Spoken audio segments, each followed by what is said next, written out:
Good day. My name is Retief Odendaal, and I'm the Executive Mayor of Nelson Mandela Bay, and you are watching On the Couch with the Mayor.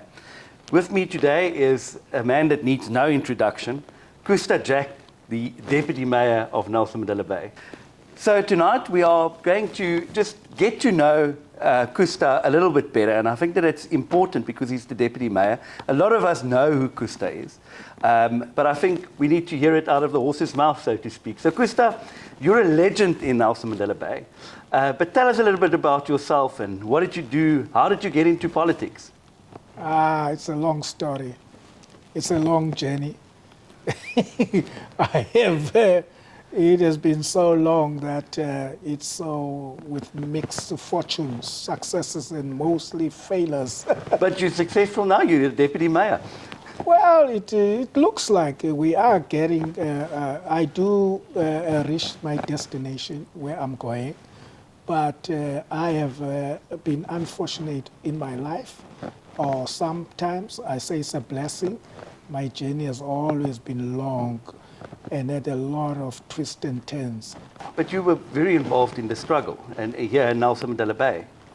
Yes, I was, and we established national organizations from here because in those days, this place, Nelson Mandela, was the place that had the final say on issues of the struggle. We had the top leaders here. They were highly respected across the country. No conference could take place without the people from Nelson Mandela Bay. And it's a pity that all that capital is gone. But I am convinced that we are going to recapture that. So Cllr, tell us, why did you come back to politics? Why are you back in Nelson Mandela Bay Council? Well, don't say come back to council. I've never been in this council. By choice? Yes, by choice, Okay. because I could have been in at the beginning. I never wanted, no, even to national politics. I didn't want to be in any politics. After 1990, I wanted to have my private life, and like I'm saying, I mean, my earlier part of my life was just all the time politics, and I tried to stay away. Well, that's good to hear. Cllr, what is your vision for the city of ours? Look, I mean, my vision is that we have to make the metro attractive.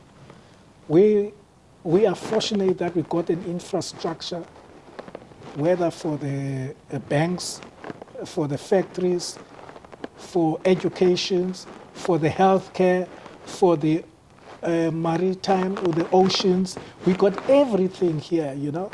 So if we let it deteriorate and we break it down, unfortunately, the reality is that there is no way we will ever be able to rebuild it. And my idea is that we must just detain that decay and stop it now.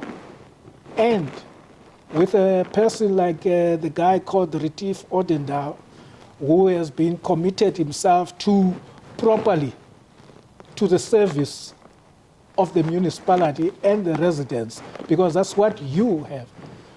I am drawn in by the fear of the disaster, not because I want to be in council. Gosh, I don't, if I could help it. This is one thing I never wanted, but I'm drawn differently. But now having somebody and some people that are the doers. I'm a tree shaker, by the way. I'm not a jelly maker. So, well, you certainly shook the tree last week at council, so to speak. well, yeah, it had to happen because our opponents made it easy for us because they displayed some kind of really unsocial behavior, unruliness, and this kind of thing, we cannot tolerate it. But Cllr, it's a good point that you're making. We have to ensure that council is healed. We have to get council to work again. It's dysfunctional, and it can't continue the way it is.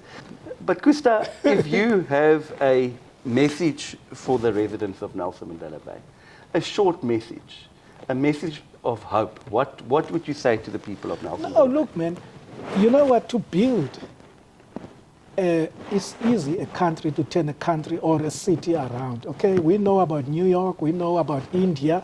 You know this guy Modi, the president of India.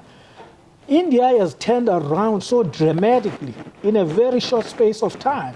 India produces 1,000 engineers a year. All right, I mean, all of those engineers, they get jobs. Okay, they got jobs, and the whole thing about leadership is not about organizations, anything. They help, they are good, but they will be good because of the individuals. It's not on their own. So what I'm saying that as things stands now, as I said to you and I tell anybody who cares to listen, we need somebody who got integrity, somebody who got passion, somebody who's honest, somebody who can be trustworthy, somebody who's transparent, somebody who can listen to all people who talk without flinching, and also who is determined to do the right thing, who doesn't care about failing when you are trying to do the right thing. That's what we want. Ladies and gentlemen, there you have it. Mkhuseli Jack, a living legend in Nelson Mandela Bay. Mkhuseli, we're very proud of the fact that you are our deputy mayor. And you're a principled man, a man that one can follow, and I'm very proud to work alongside you. Ladies and gentlemen, this is the first session of many, many to come, hopefully, over the next couple of months, where we will interact with politicians and some of our municipal staff on topical issues. So thank you very much for tuning in, and I hope you found it interesting. From me, Retief Odendaal, and from Mkhuseli Jack, good day. Thank you.